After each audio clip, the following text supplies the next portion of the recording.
This is John, and you're watching the music of the movie.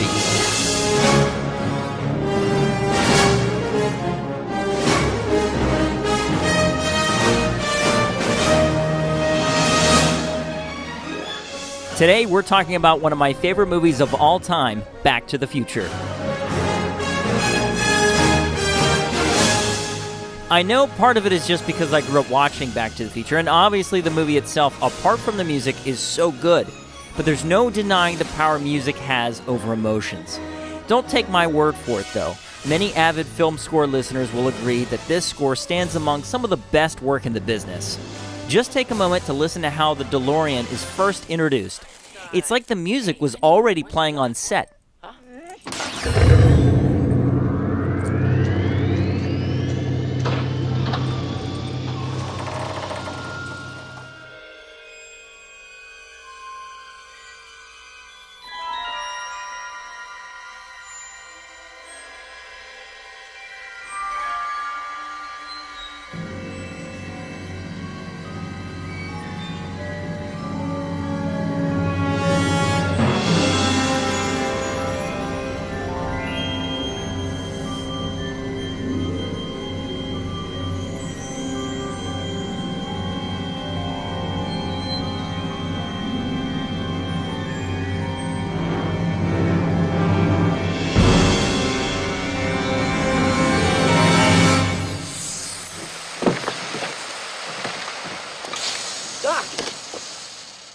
While it may seem obvious by now that I have a lot of affection for John Williams, Alan Silvestri has always held a special place in my heart.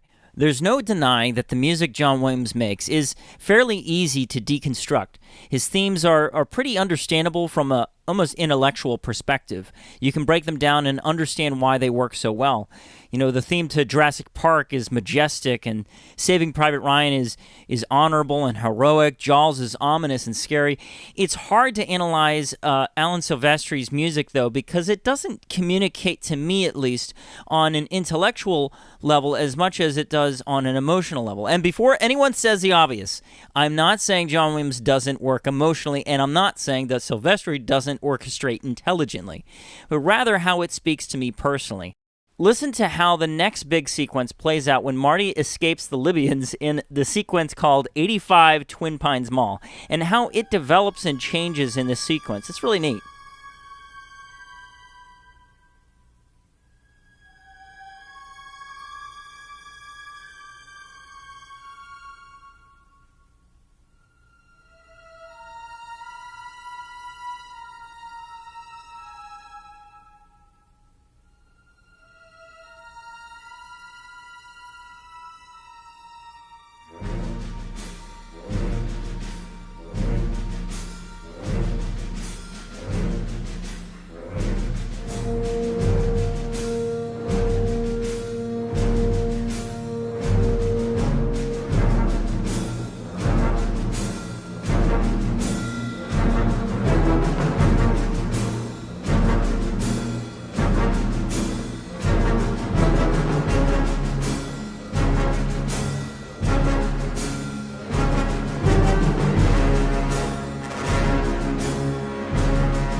Moving on through the film comes one of the most iconic parts of the Back to the Future trilogy, the skateboard chase. What I love about this is how Alan brings in the hero theme at various moments, which really brightens up those moments and really makes them pop. But what I also like, and I think this may be more of a directorial decision, is how the music cuts in the middle of it all. As if while we are in that moment, following closely behind Marty, we are seeing this more theatrical perspective. But when they go back into the cafe to see Lorraine's view, the music cuts out and we're put right back into that environment. It's not really, I guess, a big deal, but I think it's pretty cool, and I love little touches like that. Now, whoa, Biff. What's that?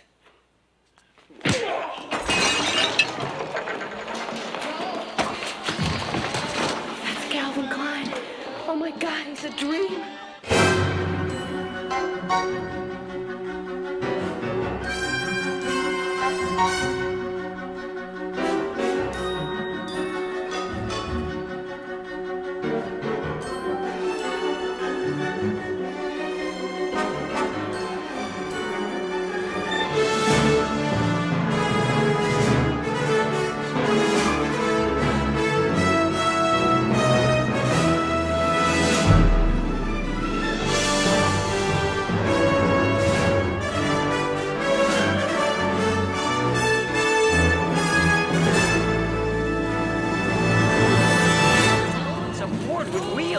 It's an absolute dream. Come on, come on, come on!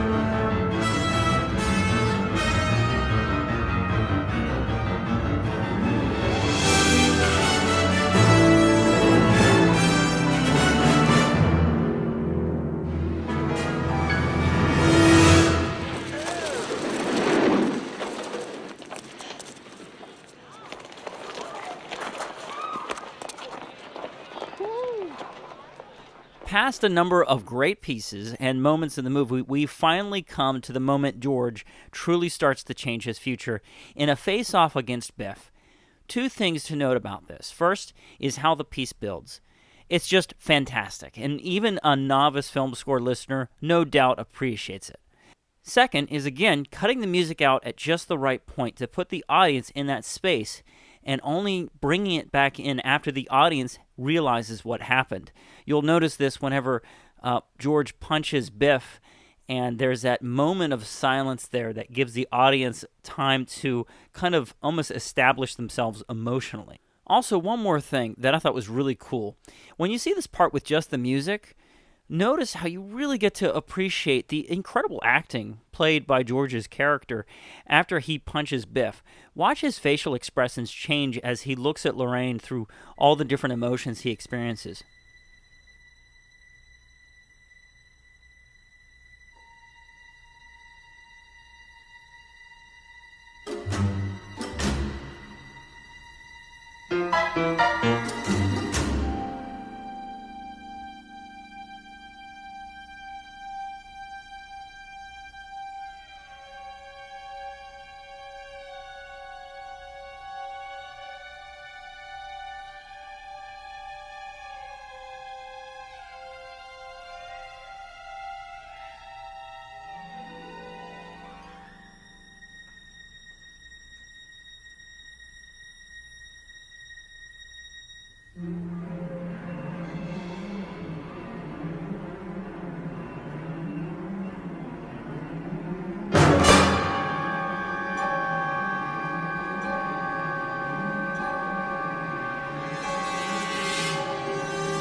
Right after this part, George's confidence is challenged once more in the track Tension and the Kiss. Now, I love how this track builds, but there's one thing I really want you to pay attention to in particular. When George comes back to kiss Lorraine, listen to how the music sounds. Now, it's really satisfying on its own, and definitely almost sounds like it's designed to work by itself, but this is one of the few times that sounds so much better mixed the way it was in the film. And the reason is, you'll notice the song that's playing in the background by the band, which is Earth Angel. The music is actually designed to complement and enhance the music that's already there. And what we're going to do is I'm going to show you the way that it plays out in the movie as is with just the music. And then we're going to play it again, mixed the way it is in the film. And you'll hear how that song interacts with the song that Alan Silvestri made.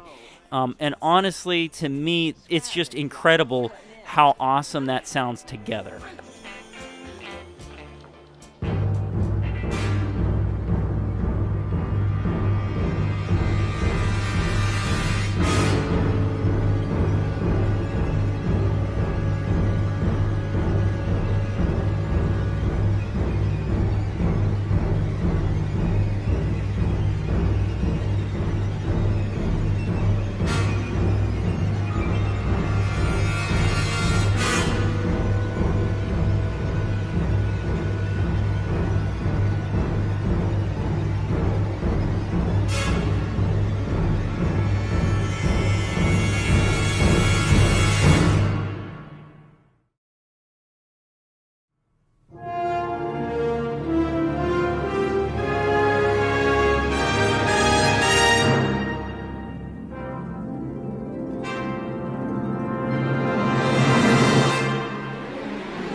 Isn't that cool? Now, there's a lot of great pieces later on in the film, and unfortunately one of them is Clock Tower. And it's really almost impossible to match alongside the film from a music standpoint because it's very different from the final cut. There's a lot of different cuts that are in the movie that aren't in the actual song on the album, and unfortunately, I don't have those original tracks that Alan would have been working off of. So, it's not really possible to see that, but honestly, it works so well in the final version of the film that, I don't really feel so bad about letting it go this way. So, I guess that about does it. Join me next week as we... John, thank God you didn't end this yet! What? Why? What do you want? You forgot about part 2 and 3! Something's got to be done about part 2 and 3! Why? What do they do something different than the first one? Great Scott! The second one is much darker, and the third one takes place in the Wild West! But we're out of time. What are you talking about? You run this channel! You've got all the time in the world! I mean, I guess I could... For the sake of your audience, please! Okay, then, in that case, we'll see you next week for part 2.